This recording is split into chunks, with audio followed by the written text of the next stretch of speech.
Gemar Chatima Torah. Good Yontif. While I was on vacation this summer, I had the privilege of seeing the Barbie movie. I saw it with Nicole, with Sophie, who you just saw up here, and my in-laws. And the Barbie movie, as you know, had created enormous pop cultural buzz, and for good reason. Barbie the movie, like the doll herself, appears to have a hard, plastic, artificial exterior, yet director Greta Gerwig and her partner Noah Baumbach take what could be a shallow and superficial topic and dive deeply into powerful and soulful exploration. They breathe life and experience into something inanimate, using the iconic doll and all the pop culture around it to evoke constant social commentary woven throughout the film. Barbie the movie is a satire of a toys company's capitalist ambitions, a searing indictment of the fraught state of gender identity and relations, a heartwarming and occasionally cliched tribute to female power, and a musical spectacle filled with the musings from the likes of artists Nicki Minaj and Dua Lipa. Many of the themes encountered of the movie each could warrant their own High Holy Day sermon, but you'll get one from me this evening. I know that many, including those that were sitting right behind us in the theater that day, walked away with very different experiences of the movie. Yet there was a moment for me, and there's no spoiler here because it's in every trailer and every commercial, that warrants a High Holy Day spotlight this evening. The moment Barbie stepped out of her high-heeled stilettos and initially had trouble putting her feet down. In that particular moment, the ground beneath her feet seemed to shift, making each step an arduous task. As she delicately extends one foot, her usual confident posture falters. The struggle is evident in her face, conveying a mix of determination and uncertainty, a realization that this challenge is unlike any that she has faced before. Barbie's feet are not only important to the film's plot, but they also serve as an incredibly powerful metaphor.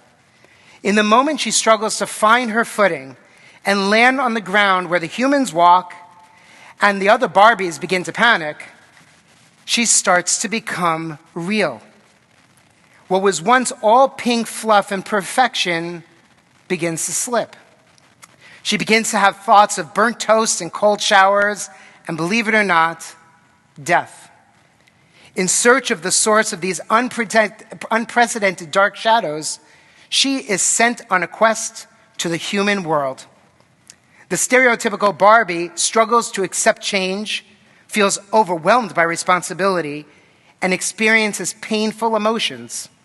In other words, Barbie is introduced to the human condition, and specifically her own vulnerability. For years, the ideas and thoughts around vulnerability have been a palpable theme for many who engage me in pastoral support, and post-COVID, far more so. As such, I've taken a deeper dive into learning more about the functioning of discomfort and vulnerability, and how it impacts our own decision-making. So tonight, as we enter into the Sabbath of Sabbaths, I want to offer just a few approaches on how we might take this time and this next coming year to lean into vulnerability as an affirming and sacred access point in our own lives. A few years ago, I was exposed to an incredibly powerful and well-known voice in the healing world. Many of you may know her, Dr. Brené Brown, a psychologist and researcher who uses social data to examine trends in the human emotion and experience. In 2010, she delivered a 20-minute TED Talk on the power of vulnerability that catapulted her into the forefront of the research field, exploring courage, vulnerability, shame, and empathy. While I hope you have or will find some time to Google or watch, her core message is very clear. As a society, we fear vulnerability. Yet in fearing and avoiding it, we're closing ourselves off to one of the most important and vital portals of living fully. For most of us, Brown says vulnerability means the following. It means uncertainty. It means risk. And it means emotional exposure. She notes that most people fail to understand vulnerability as a cradle of the emotions and experiences that each of us desire.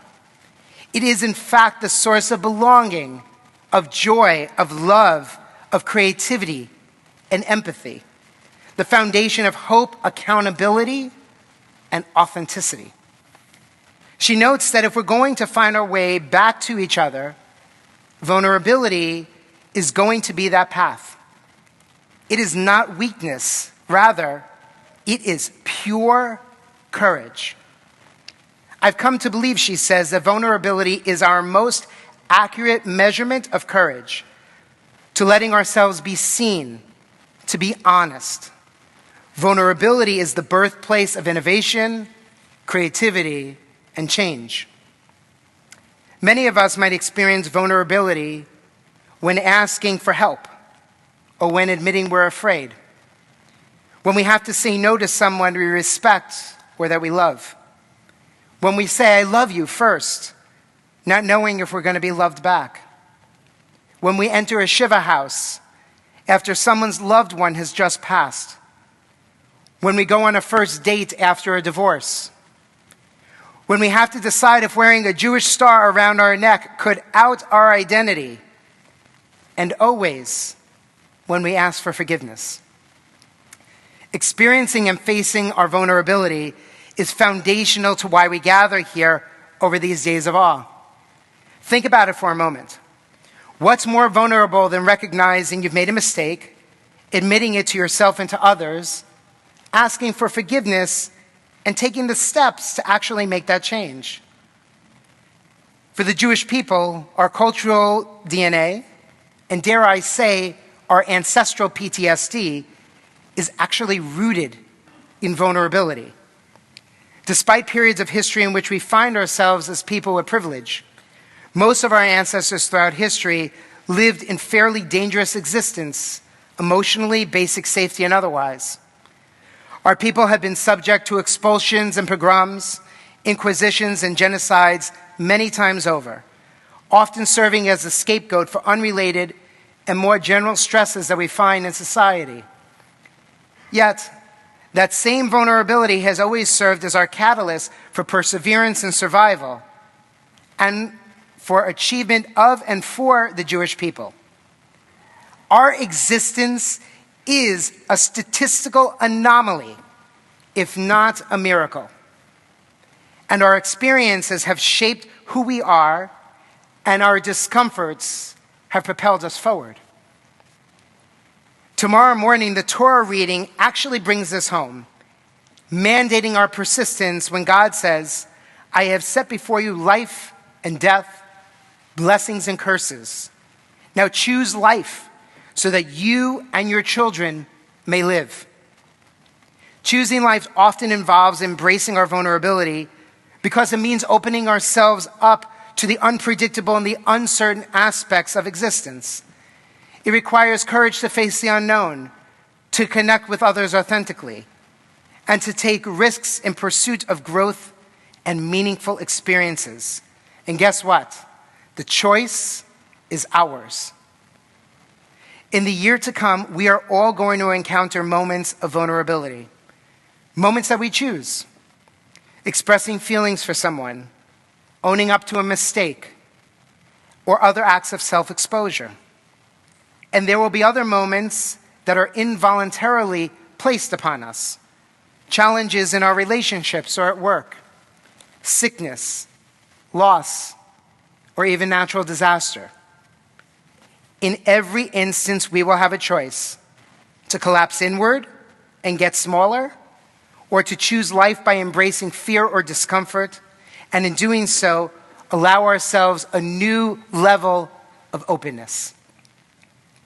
Tonight, I offer just 3 specific approaches which can enable us to use our vulnerability as a powerful tool to strengthen our spiritual muscle in a world that often makes that work so very hard to want to do.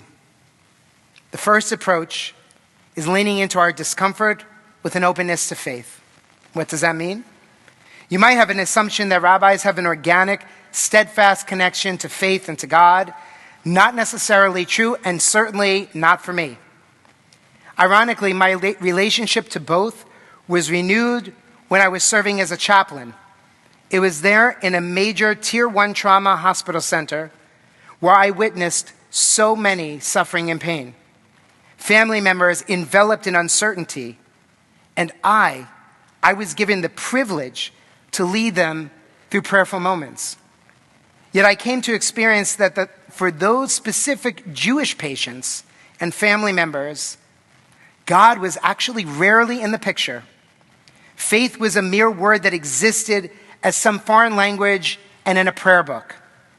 Even now, after many years of encountering this trend, I'm not exactly sure of the origins of this Jewish paradigm, though it's a trend I have encountered throughout my entire rabbinate. I recall engaging with families, feeling my vulnerability creeping up again.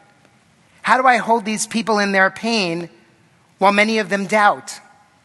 Throughout my time there, I actually came to realize that it was their skepticism which would serve as a catalyst for my own wrestling. And in the moments when I would enter someone else's room where God was present for them, even in the midst of their pain and suffering, whether patient or family member, I learned that God and faith can most powerfully be found when we allow real vulnerability to enter. The psalmists agree. Gam ki alex beged salmavet lo ira ki ata amadi. Yea, though I walk through the valley of the shadow of death, I will fear no evil, for you, God, are with me. Profound illness, a child's limitations, divorce, death. These are moments and ongoing life experiences that change our lives or they break our hearts. They can even paralyze us. Yet the psalmist reminds us we are not alone as we journey through life. Eventually, we get up, we rise, and we move forward. We may have had this experience already. You may have tried in the past to hold on to that faith or find that divine presence, and it wasn't accessible to you, so you walked away. I'm asking you this year to revisit that vulnerability again, to consider a leap of faith, to explore it, even if you're convinced it's not there. The second approach, lean on those around you. Leviticus 18 concerns itself with the sacred relationships between family members. And there is one specific prohibition around seeing a parent's nakedness. Perhaps that nakedness is a metaphor that we can use for something else. In one commentary on this section of Torah, my colleague Rabbi Zoe Klein notes the following. She says, in so many ways, the people closest to us know us best. They are keepers of the knowledge of our good and our evil. They know the words that make us most upset. They know the wounds that are most raw. They know our insecurity, our fears, as no one else does. Like Samson's lover Delilah, who knew whose strength was in his hair. The people closest to us know our strengths and also our most hidden weaknesses. Before them, our careful facades are plainly exposed. If we read nakedness as vulnerability, she says, we discover a subtler commandment hidden in the reading. When we become furious with one another, when we feel that everything we've planted is full of thorns and briars, we must look closer, beyond the rivalries and pain, to recognize the beating heart of those nearest to us. Sometimes we keep ourselves at a safe distance because we know how vulnerable we could be to those closest to us. But what if we were to awaken to these relationships for support, to utilize them as a safer space to take the risk of opening to others? Last year on Kol Nidre, I sat in my vulnerability with you in this space. And I shared my personal story of woundedness and how it ultimately became my superpower. My evolution to that vulnerable moment was supported by those individuals who have been along for the ride during those crucible events that continue to reshape my own life. Those closest to me cheer in times of celebration, console in times of turmoil, and continue to provide honest feedback and reflection to keep my decision-making aligned with my values. On this Kol Nidre, ask yourself the ways in which you have and can lean on those you love, not just as sources of support and connection, but as mirrors of the hardest things we need to see about ourselves. How can we allow our nearest and dearest to call us into our own vulnerable places? Our tradition commands us to clothe our loved ones with kindness, and in return, they to us. The last approach is about joy. U.S. Ambassador to Combat Anti-Semitism, Deborah Lipstadt, in her book Anti-Semitism Here and Now, has a chapter entitled Oi versus Joy. And in that chapter, she posits, how do we want to live out our Jewish identity in our practices? How much are we driven by the oi, they're coming after us? How can you understand the weight of that oi, the weightiness of our personal and collective histories? Joy is our opportunity to transmit light, the capacity to go out and to change the world. In our country today, we know that there is so much that feels bleak. We can have an awareness of the oi, our fear, our personal and collective hurts, but not let them shape our lives, not allow them to dominate the way we behave or the stories that we tell. Joyfulness requires exposure and vulnerability because it can get lost in our daily deluge. In fact, we need to double down on our joy and look for all the ways we use our calendar, our holidays, our family, and our community, our everyday moments of appreciation and gratitude and comfort to look for opportunities to celebrate and to choose life. On Slichot, my wife Nicole introduced us to powerful frames and practices on cultivating this life source of joy, on how we can tap into our heart centers to allow to manifest more joy and wholeness in our own lives. And I invite you to take a look at our YouTube channel for her powerful presentation. But her teaching provided all of us who were there an important portal to Rosh Hashanah, where we're reminded that the world is created anew. And when we rise up tomorrow night at the end of Yom Kippur at Nilah, the festival of Sukkot is immediately upon us. In fact, we are commanded to start building our Sukkot.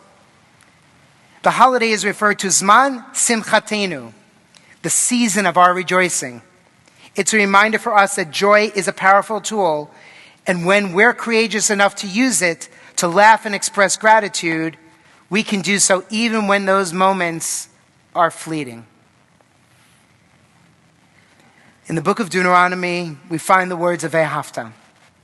In verse 18, we're asked to place those words of Torah upon our hearts.